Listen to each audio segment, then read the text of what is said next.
তুমি বলো ওই যুবক কারা? যেই যুবকেরা এক জালেম বাদশার ভয়ে, জালেম বাদশার অত্যাচারে গুহার মধ্যে গিয়ে আশ্রয় নিয়েছিল। তারা কতদিন ছিল, তাদের নাম কি, আর ওই বাদশার নাম কি, এটা কোন দেশের ঘটনা এবং কতদিন তারা গুহার মধ্যে ঘুমাইছিল, আর এই যুবকগুলো কতদিন জিন্দা ছিল, কখন তাদের মৃত্যু হয়েছে, বিস্তারিত এই ব্যাপারে মোহাম্মদের জিজ্ঞাসা করবা। দেখবা মোহাম্মদ হাক্কা বাক্কা খায়া যাবে, জবাব দিতে পারবে না। এটা হলো 1 নম্বরের প্রশ্ন শিখাইয়া দিছে তারা।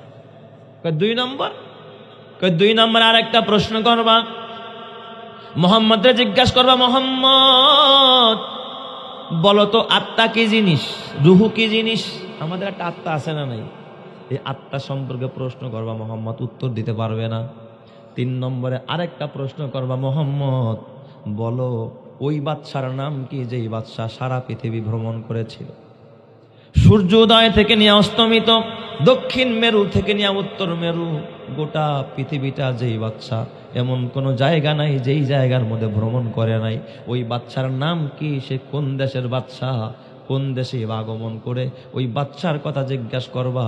এই 3 প্রশ্ন করলেই মোহাম্মদ কাত হয়ে যাবে। পুলিশই শিখাইয়া দিছে কারা? ইহুদিরা। কারা শিখাইয়া দিছে?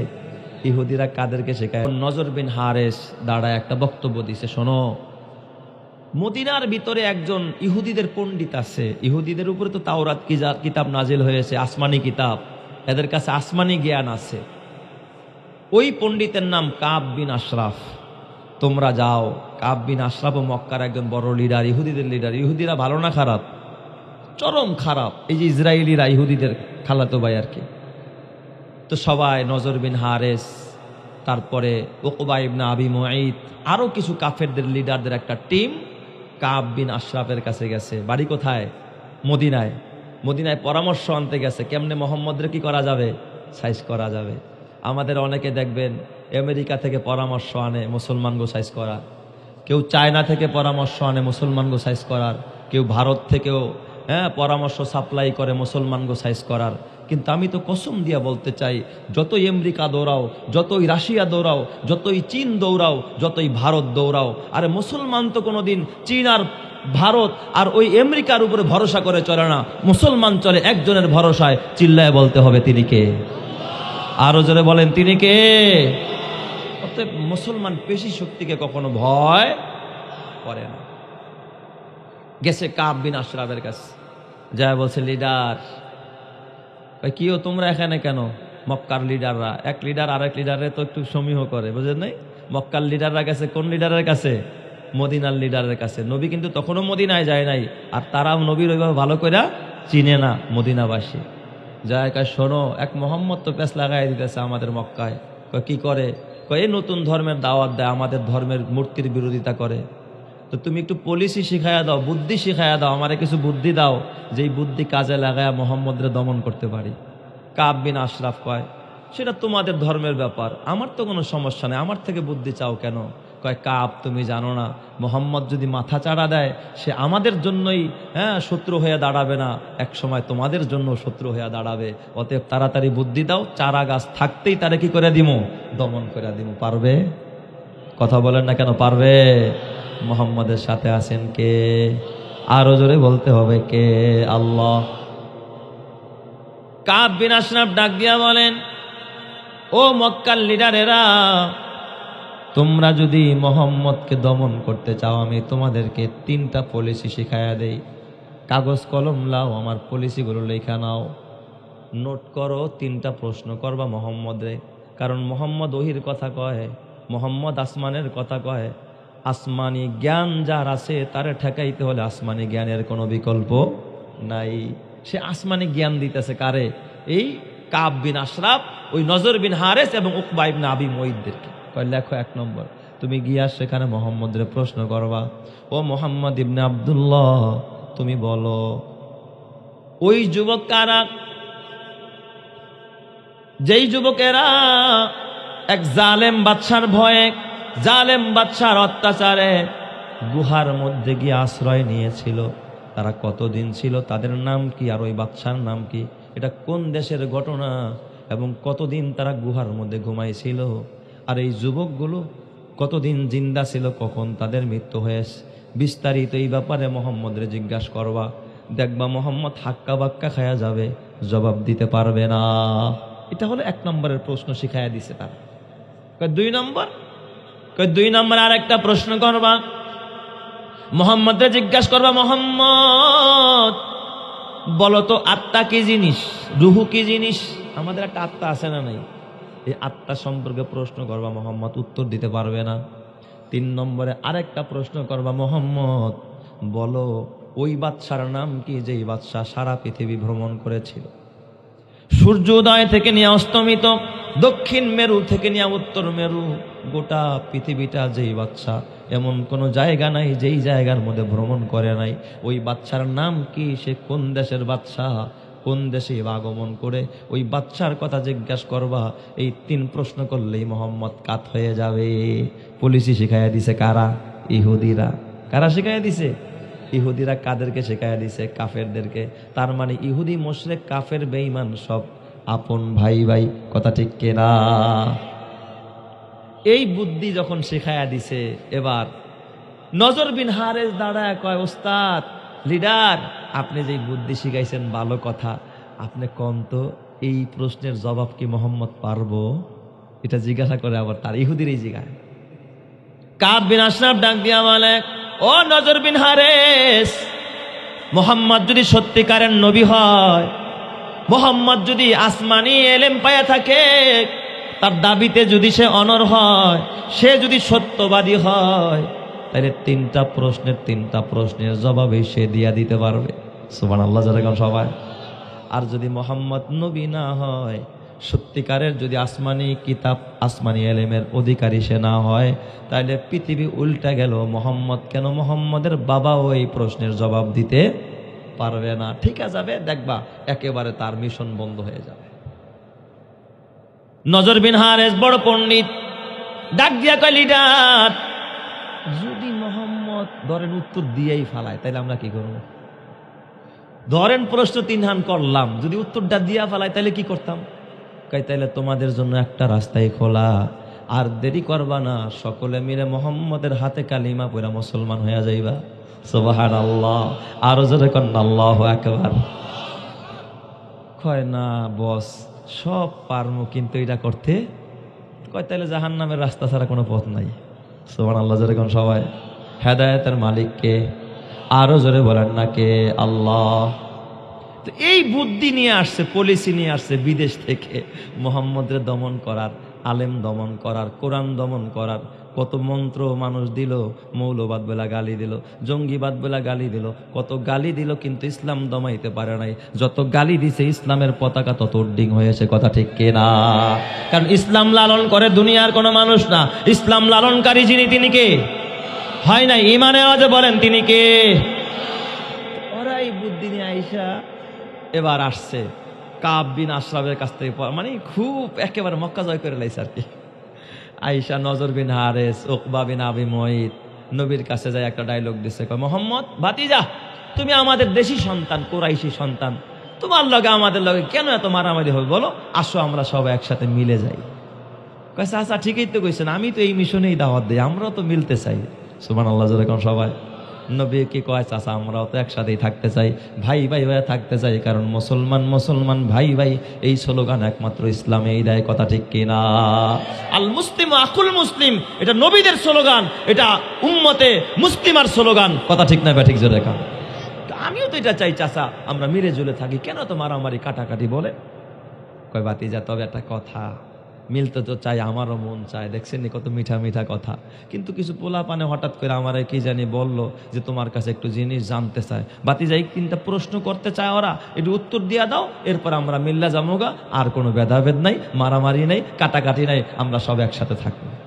ও তো ভাবছে এই উত্তর দিতেও পারবে না, মোহাম্মদ এই জায়গায় কি শেষ।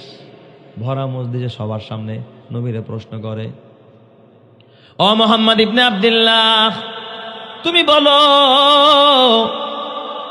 ওই 7 যুবক কারা, যারা গুহার ভিতরে জালেম বাদশার অত্যাচারে পালায়ন কইরা দীর্ঘ 309 বছর পর্যন্ত গুহার ভিতরে যারা ঘুমাইছে 309 বছর পরে ঘুম ভাঙছে।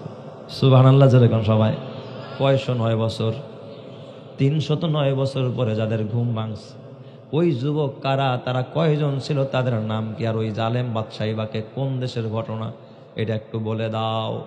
কয় চাচা 2 নম্বরের প্রশ্ন কি? কয় 2 নম্বরের প্রশ্ন হলো মোহাম্মদ, ওরা জানতে চাইছে রুহু কি জিনিস, আত্মা কি জিনিস, এটার একটু ট্রিটমেন্ট আমাদেরকে দিবা।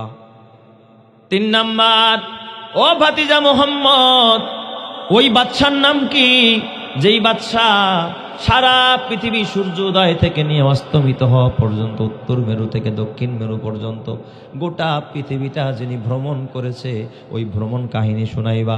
আর ওই বাদশার নাম কি, কোন দেশে আগমন করেছে, এইগুলো একটু আমাদেরকে শোনাইবা। নবীজি 3টা কথা শুই না, নবীর তো ভরসাকে, আরো জোরে বলেন না কে? আল্লাহ। নবীজি কয় চাচা ঠিক আছে, আগামীকাল সকালে ইনশাল্লাহ এই 3 প্রশ্নের জবাব আমি দিয়া দেবো। ইনশাল্লাহ কয় নাই, বলছে আগামীকাল সকালে আমি 3টা প্রশ্নের জবাব দিব। নবী কি বলছে? আগামীকাল সকালে 3 প্রশ্নের জবাব দিয়া দিব। নবীজি শুরুতে ইনশাআল্লাহ বলতে ভুলে গেছে, কয় নাই যে ইনশাআল্লাহ যদি আল্লাহ চায় আগামীকাল সকালে আমি আপনার প্রশ্নের জবাব দিব। নবীরও তো চিন্তা যে আল্লাহ আমারে জানায় দিব আর আমি প্রশ্নের জবাব দিয়া দিব, কিন্তু আল্লাহর উপরে নবী ভরসা করে নাই। কইছে আগামীকাল আইসো, আগামীকাল প্রশ্নের জবাব দিয়া দিব। হাসানাতুল আবরার সাইয়াতুল লিল মুকাররাবিন, দূরের মানুষের হাজারো গালি কষ্ট লাগে না, কাছের বন্ধু, কাছের মানুষ, ঘরের বিবি একটু বাঁকা কথা বললেই দেখবেন যুদ্ধ আরম্ভ হয়ে যায়, আছে না নাই? সহ্য হয় না। তো আল্লাহ তো নবীর ভালোবাসে, নবী খালি কইছে আমি কালকে বইলা দিমু, কিন্তু কয় নাই যদি আল্লাহ চাই তাইলে বলবো। আল্লাহ না চাইলে নবীর ক্ষমতা আসেনি বলার? আছে ক্ষমতা? দেখেন এতটুকু শুধুমাত্র। আমরা যে কত কথা বলি, এই আপনার দাওয়াত, ঠিক আছে আসবো, এই কথা বলেন কিনা আপনারা? অনেকে ইনশাল্লাহ বলে না। ডেলি যে কত ইনশাল্লাহ আপনি ছাড়লেন, তাহলে আপনার কি পরিমাণ শাস্তি হওয়া দরকার? নবী শুধু ইনশাল্লাহ কথাটা বলে নাই, বলছে আগামীকাল সকালে বলবো, আপনার আইসেন, শেষ। আল্লাহ এই জিবরাইল এদিকে আয়। কি আমার নবী? সে বলে কালকে কইব, এই জিবরাইল তুই আমার নবীর কাছে যাবি না। দেখি আমার নবী কেমনে কয়। সুবহানাল্লাহ জোরে কোন সবাই। জিবরাইল আটকায় দিছে কে? আল্লাহ। জিবরাইল তুমি আমার নবীর কাছে যাইবা না, দেখি আমার হাবিব কেমনে প্রশ্নের জবাব দেয়। বড় বিপদে পড়ে যাবে আমার নবী। পরের দিন সকালবেলা কাফেররা দল বেঁধে সবাই আসছে নবীর কাছে প্রশ্নের জবাব নেওয়ার জন্য। আয়েশা এবার নবীর সামনে আয়েশা কয়, মোহাম্মদ কই তোমার প্রশ্নের জবাব দাও। নবী তো মনে মনে ভাবছিল রাতের বেলায় জিবরাইল আসবার বলে দিব, কিন্তু জিবরাইল তো আসে নাই। জিবরাইল আশা বন্ধ করছে কে? আরো জোরে বলেন না কে? আল্লাহ। আল্লাহ জিবরাইলের আশা বন্ধ করে দিচ্ছে। এখন সবাই আসছে, এখন তো জবাব কেমনে দিবে? নবী তো এই জবাব জানেন। কয় মোহাম্মদ কথা বলো না কেন, জবাব দাও। ঠিক আছে আগামীকাল আইসেন, আজকে না কালকে দিব। তখনও নবী কয় না ইনশাল্লাহ কালকে দেব। দ্বিতীয় দিনও নবী ইনশাল্লাহ কয় না। মুফাসসিরিনে কেরাম লেখে, হাদিসের কিতাবে লেখে, ইনশাল্লাহ আল্লাহ তাআলা নবীরে ভুলাইয়া দিছে। এই ভুলটা নবীরে দিয়া করায়া উম্মতকে শিক্ষা দিছে, উম্মতেরা ভবিষ্যতে যখন কোনো কাজ করবা, মেয়ে বিয়া দিমু এতটুকু না, বরং ইনশাল্লাহ মেয়ে বিয়া দিমু। ছেলে ভর্তি করবো এতটুকু না, বরং ইনশাল্লাহ ছেলেরে ভর্তি করবো। ইনশাল্লাহ ঢাকা যাবো, ইনশাল্লাহ খাবো, ইনশাল্লাহ দান করব, ইনশাল্লাহ ওই চরমনাই যাব, ইনশাল্লাহ তবলিগে যাব, ইনশাল্লাহ মাদ্রাসায় যাব, ইনশাল্লাহ ওয়াজ শুনতে যাব। ভবিষ্যতের যত কাজ আছে সকল কাজে ইনশাল্লাহ বলার নির্দেশ কার? ওয়ালা তাকুলান্না লিশাইইন ইন্নী ফাইলুন যালিকা গাদা ইল্লা আইয়াশা আল্লাহ। খবরদার খবরদার, আপনি কখনো বলবেন না যে আমি আগামীকাল এই কাজ করব, এই কথা বলবেন না। ইল্লা ইনশা আল্লাহ বলতে হবে ইনশাআল্লাহ। আল্লাহ যদি চায় আমি করব, আল্লাহ যদি চায় আমি যাব, আল্লাহ যদি চায় আমি দিব। ইনশাআল্লাহ ছাড়া কোনো কথা ভবিষ্যতের জন্য বলবো না। কথা ঠিক না? ব্যাঠিক জোরে কন। রাজি আছেন সবাই ইনশাআল্লাহ? এই জোরে কান রাজি আছেন? আজকে শেষ পর্যন্ত থাকবেন তো? এই যে মাশাআল্লাহ দেখছেন, বুঝছেন না? ভবিষ্যতের সব কাজে কি বলতে হবে? ইনশাআল্লাহ। আর আপনারা কোন জায়গায় ইনশাআল্লাহ কোন জানেননি? ভাই কেমন আছেন? ইনশাআল্লাহ ভালো আছি। এখানে তো ভুল করলেন। ইনশাআল্লাহ তো অতীতের জন্য না, অতীত কালের জন্য বলতে হবে আলহামদুলিল্লাহ, না হয়তো মাশাআল্লাহ। বলেন, অতীত কালের জন্য কি বলতে হবে? আলহামদুলিল্লাহ অথবা মাশাআল্লাহ। আর ভবিষ্যতের জন্য কি? এটা চিকন কথা না মোটা কথা? সবার মুখস্থ হয়েছে না? ভবিষ্যতের জন্য আর অতীতের জন্য আলহামদুলিল্লাহ অথবা মাশাআল্লাহ। খাইছেন? আলহামদুলিল্লাহ, মাশাআল্লাহ, আল্লাহ খাওয়াইছে। মাশাআল্লাহ বলতে পারবেন, আলহামদুলিল্লাহ বলতে পারবেন। কি বলা যাবে তো ইনশাআল্লাহ? ইনশাআল্লাহ। তাহলে ভবিষ্যতের জন্য আমরা কি বলবো? ইনশাআল্লাহ। অতীতের জন্য আলহামদুলিল্লাহ অথবা মাশাআল্লাহ। যদি দুইটা পারেন দুইটাই ভালো। হুজুর খাইছেন? আলহামদুলিল্লাহ, মাশাআল্লাহ, আল্লাহ খাওয়াইছে, খাইছে। তাহলে আলহামদুলিল্লাহ বললেন, পাশাপাশি কি মাশাআল্লাহ বললেন। আমি ম্যাক্সিমাম জায়গায় যদি জিজ্ঞাসা কাকা কেমন আছেন, কয় ইনশাআল্লাহ ভালো আছি। তার মানে কি? ইনশাআল্লাহ মানে ভবিষ্যতে সে ভালো থাকবো আর কি, এখন ভালো নাই। তাইলে বর্তমানের জন্য আমরা কি বলবো বলেন তো? হ্যাঁ, আলহামদুলিল্লাহ অতীতের জন্য এবং বর্তমানের জন্য, আর হলো মাশাআল্লাহ। আর ভবিষ্যতের জন্য কি? ইনশাআল্লাহ। আল্লাহ তুমি বুঝার তৌফিক দাও, জোরে কর আমিন। আল্লাহ তাআলা নবীরে দিয়া বলায়া এই কাজটা করায়া আল্লাহ তাআলা কি করতেছে? উম্মতকে শিখাই। এইভাবে যাইতে যাইতে পরের দিন আবার কাফের আসছে। দ্বিতীয় দিন নবী বলতে পারে না। একদিন আর 2 দিন নয়, 15 দিন চলে গেছে। বলেন নবীজি এখন সুখে আছে না বড় দুঃখে? বড় কষ্টে আছে। 15 দিন হয়ে গেছে, জিবরাইল আসে না। আর ডেলি কাফেররা আসতেছে দল বাইন্দা। এবার তো তারা ভাবতেছে মোহাম্মদ কি না আসল না নকল। 15 দিন হয়ে যায়। 15 দিন পর আমার নবী রাতের বেলায় কাঁদতেছে, আল্লাহ জিবরাইল কেন আসে না? ওহি কেন আসে না আল্লাহ গো? যেই জিবরাইল আগে সকালেও আসতো, বিকালেও আসতো, ঘন্টার পর ঘন্টা জিবরাইল আমার পাশে বসে থাকতো, আর আজকে 15 দিন হয়ে যায় জিবরাইল আসে না। তাহলে বোঝা গেল জিবরাইল নিজের মতে চলে না, জিবরাইল চলে একজনের মতে। তিনি কে? আরো জোরে বলতে হবে, তিনি কে? আল্লাহ। একটা মাঝখান দিয়ে কথা বলি। একদিন জিবরাইল আমিন দেখেন নবী কাঁদতেছে, নবীজি কাঁদতেছে। এই ঘটনার সাথে সম্পৃক্ত না, আলাদা একটা ঘটনা। জিবরাইল দেখেন নবীজি কাঁদতেছে। জিবরাইল আমিন ডাক দিয়া বলে, ইয়া রাসূলুল্লাহ, ইয়া হাবিবাল্লাহ, মা ইউবকিকা। নবীজি কোন জিনিস আপনারা কাঁদায়? কাঁদেন কেন? নবী আপনার চোখে পানি কেন? নবীজি ডাক দিয়া বলেন, ও ভাই জিবরাইল, আপনি কি কখন কাঁদেন না? লোক আর নবী উত্তর দেয় কি? নবীজি পাল্টা তারে প্রশ্ন করছে, এই ভাই জিবরাইল, আমি কেন কাঁদি জিগাইলেন, আপনি কি কোনো সময় কাঁদেন না? উল্টা জিবরাইল কি করছে? প্রশ্ন করছে, আমি কেন কাঁদি আমারে জিগাইলেন। আমি জিজ্ঞাসা করি, জিবরাইল আপনি কি কখনো কাঁদেন না? আপনার কি কখনো আল্লাহ কাঁদায় না? আপনি কি কখনো কাঁদেন না? জিবরাইল আমিন জবাব দেয়, ইয়া রাসূলুল্লাহ, ইয়া হাবিবাল্লাহ, যেদিন আল্লাহ তাআলা জাহান্নাম বানাইছে ওই দিন থেকে আমি জিবরাইলের চোখের পানি বন্ধ হয় না। নবীজি কয়, ভাই জিবরাইল আপনি তো জাহান্নামে যাবেন, আপনি কেন কাঁদেন? জিবরাইল ডাক দিয়া বলে, নবীজি বান্দারা আপনার উম্মতেরা তো জাহান্নাম দেখে না। যদি ওরা জাহান্নাম দেখতো, ওরা দুনিয়ার ভিতরে হাসতে পারতো না, ওদের দাঁত বের হইতো না, ওরা ঘর করতো না, ওরা বাড়ি করতো না, ওরা চিন্তায় চিন্তায় বেহুশ হয়ে ওরা মারা যাইতো। চিৎকার মেরে কন্যা আল্লাহু আকবার। এই জাহান্নামের আগুন কেমনে সহ্য করবো রে বাবা? তাইলে বলেন তো, আমাদের আখিরাতের চিন্তা করার দরকার আছে না নাই? এই যে কষ্ট করে বসে রয়েছেন, বিনিময়ে যেন আল্লাহ তাআলা জাহান্নামের আযাব থেকে বাঁচায় দেয়। জোরে কান আমিন। আরো জোরে বলেন না আমিন। 15 দিন পর জিবরাইল আসছে। এবার নবীজি এমন খেপাটা খেপছে, পারে না যে জিবরাইলে ধরে মারবে, এমন একটা ভাব নবী। ভাই জিবরাইল ডেলি এসে বসে থাকেন আমার কাছে ঘন্টার পর ঘন্টা, আজকে 15 দিন হয়ে গেছে আপনি আমার কাছে আসেন না, ঘটনাটাকে এতদিন আসলেন না কেন? জিবরাইলে প্রশ্ন করা আরম্ভ করছে। জিবরাইল আগে নবীর প্রশ্নের জবাব না দিয়া, সূরা কাহাফ না শোনায়া 3 প্রশ্নের জবাব দেয় না। আগে আমার নবীরে আগেই শিক্ষা দেয়, ওয়ালা তাকুলান্না লিশাইইন ইন্নী ফাইলুন যালিকা গাদা। হে নবী, আর কখনো কাউকে এইভাবে প্রতিশ্রুতি দিবেন না যে আগামীকাল আমি তোমারে বলে দিব, আগামীকাল এটা দিব, আগামীকাল এটা করব।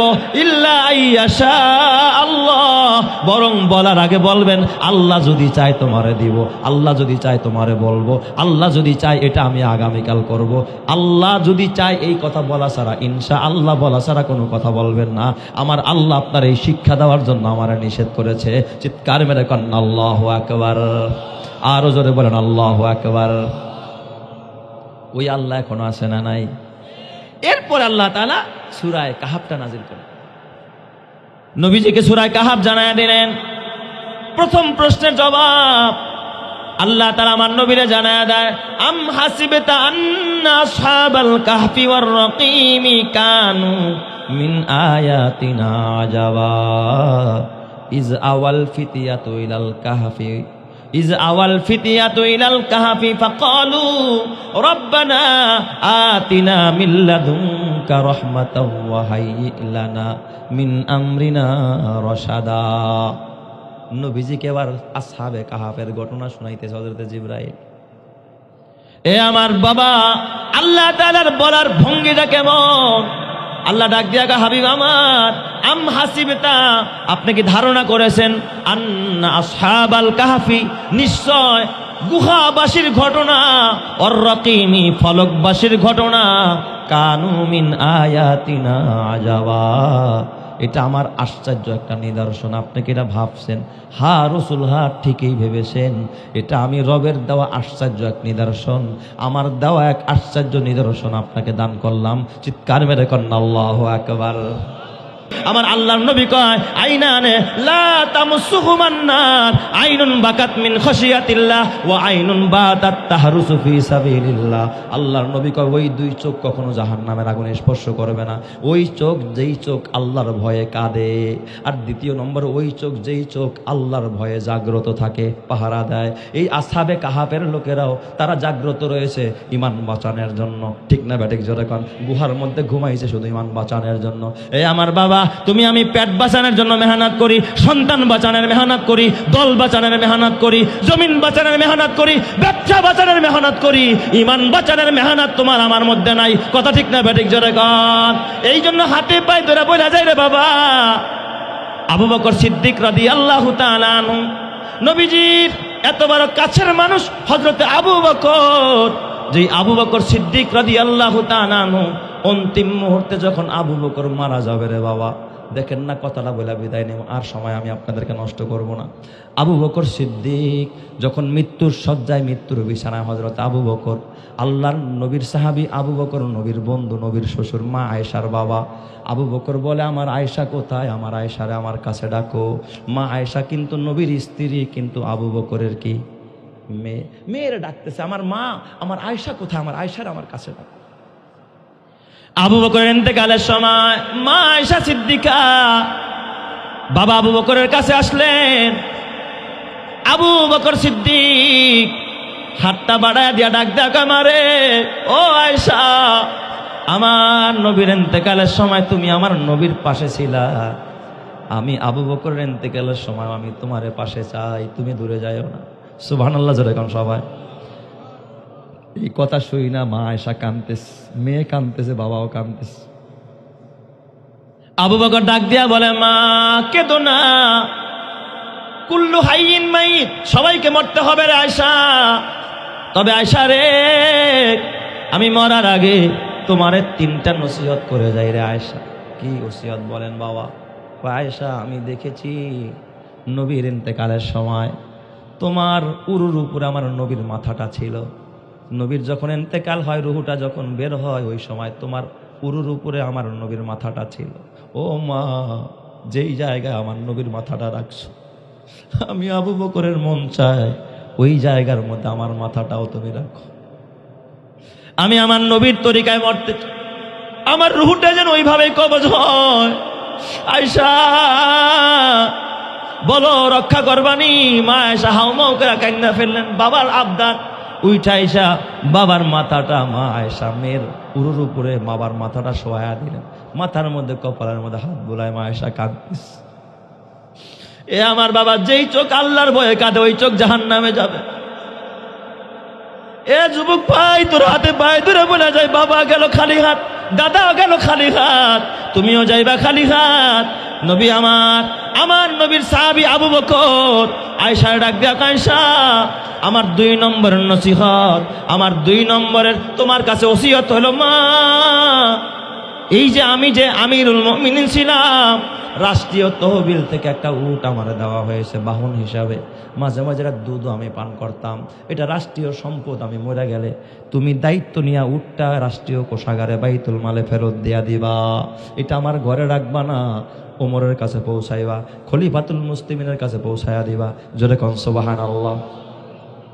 আমার 3 নম্বরের নসিহত। 2 নম্বরে আরেকটা নসিহত, আমার ঘরে একটা দাসী, একটা গোলাম ছিল, যেই গোলাম আমার সফরে চলতো, বিভিন্ন দাসীয় কাজে সময় দিত, এই গোলামটারেও তুমি ফেরাইয়া দিবা।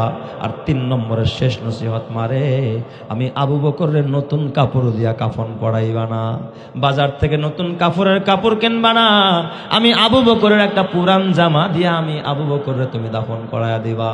এই কথা শুই না মা আয়েশা হাউমাউ করে কান্দা, আব্বাজান কেন গো, আপনাকে নতুন কাফন পড়াবো না।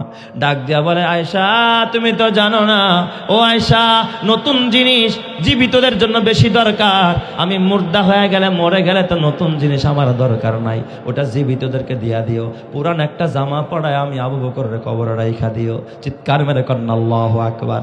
এরপর আমার আবু বকর ডাক দিয়া বলে, ও আয়েশা তুমি একটু আলীরে ডাকাও। আলীরে ডাকানো হলো, আলীরে ডাক দিয়া বলে, আলী তোমার কাছে আমি একটা ওসিয়ত করে যায়, আলীরে 2টা কথা বলবো।